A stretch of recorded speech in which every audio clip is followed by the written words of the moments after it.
আমরা দেখব কিভাবে আমরা চিপসের প্যাকেট মকআপ রেডি করতে পারি। আমরা Google থেকে একটি চিপসের প্যাকেট ডাউনলোড করেছি। আমরা Google এ সার্চ করতে পারি চিপস প্যাকেট ব্ল্যাঙ্ক ডাউনলোড, এরকম আমরা ডাউনলোড করলাম। এখন ডাউনলোড করার পর আমাদের ঠিক এই পাশে আমরা লেয়ার সেকশনটা নিয়ে আসলাম। লেয়ার প্লেটটা আমরা উইন্ডো থেকে লেয়ার্সটা নিয়ে আসতে পারি অথবা কিবোর্ড থেকে F7 প্রেস করার মাধ্যমে লেয়ার্স নিয়ে আসতে পারবো। এরপর আমি এখানে আমার যে চিপসের প্যাকেট আছে এই প্যাকেটটাকে আলাদা করব। তো প্রথম আমি এটাকে সিলেক্ট করলাম কুইক সিলেকশনের মাধ্যমে। কুইক সিলেকশনের মাধ্যমে আমি সিলেক্ট করার পর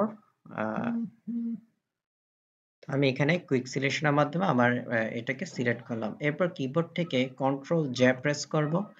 কন্ট্রোল জে প্রেস করলে আমাদের এই লেয়ারটা ডুপ্লিকেট হয়ে যাবে।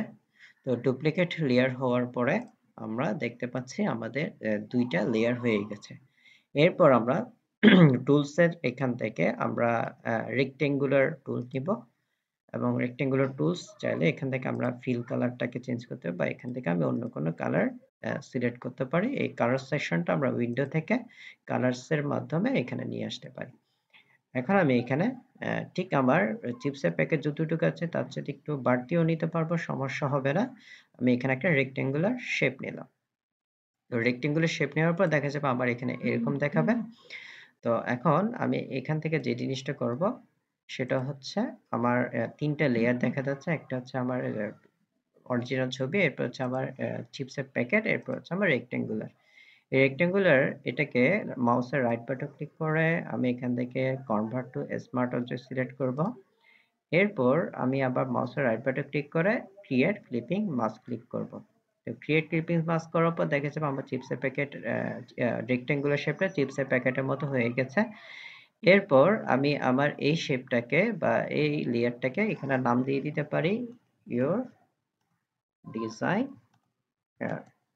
ইওর ডিজাইন হেয়ার দেওয়ার পর আমার এটা আলাদা লেয়ার হয়ে গেছে। এরপর আমি জাস্ট কি করব, এই লেয়ারটাকে সিলেক্ট করে এখানে আমাদের মোড থাকবে লেয়ার মোড, নরমাল মোড থেকে এখান থেকে মাল্টিপ্লাই সিলেক্ট করবে, দেখা যাবে এটা আমাদের রিয়েলিস্টিক ভাব চলে আসছে, যেটা এর আগে নরমাল মোডে ছিল না, অর্থাৎ ছায়া থাকে বা বিভিন্ন শেড থাকে যেটা এখানে ছিল না, সেটা আমরা এখান থেকে নরমাল মোড থেকে যখন মাল্টিপ্লাই দিব এটা আমাদের এখানে নরমাল লেয়ারে চলে আসছে। এখন কি করব, আমার এখানে আমার ডিজাইন নিয়ে আসবো। তো আমি এখান থেকে একটু আমার ডিজাইন দুই একটা ওপেন করি। ধরেন আমার এই যে একটা ডিজাইন আছে, আমি এই ডিজাইনটাকে আমার এই চিপসের প্যাকেটের মধ্যে নিয়ে আসবো। তো কিভাবে নিয়ে আসবো?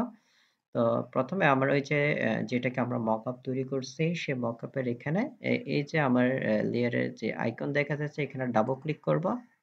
ডাবল ক্লিক করলে দেখা যাবে আমাদের এটার ঠিক পাশে আরেকটা এরকম দেখা যাচ্ছে একটা উইন্ডো চলে আসছে।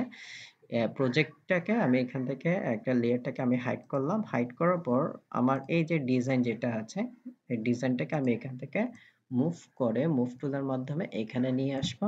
তো নিয়ে আসার পর আমার এখানে হুবহু চলে আসবে। এখন আমার এই ডিজাইনের শুধুমাত্র আমার ফ্রন্ট এরিয়াটাকে আমার এখানের মধ্যে রাখবো। আমি কিবোর্ড থেকে কন্ট্রোল টি প্রেস করি। টি প্রেস করার মাধ্যমে আমি এখান থেকে ট্রান্সফার করে আমি এটাকে সুন্দরভাবে এখানে বসিয়ে দিব।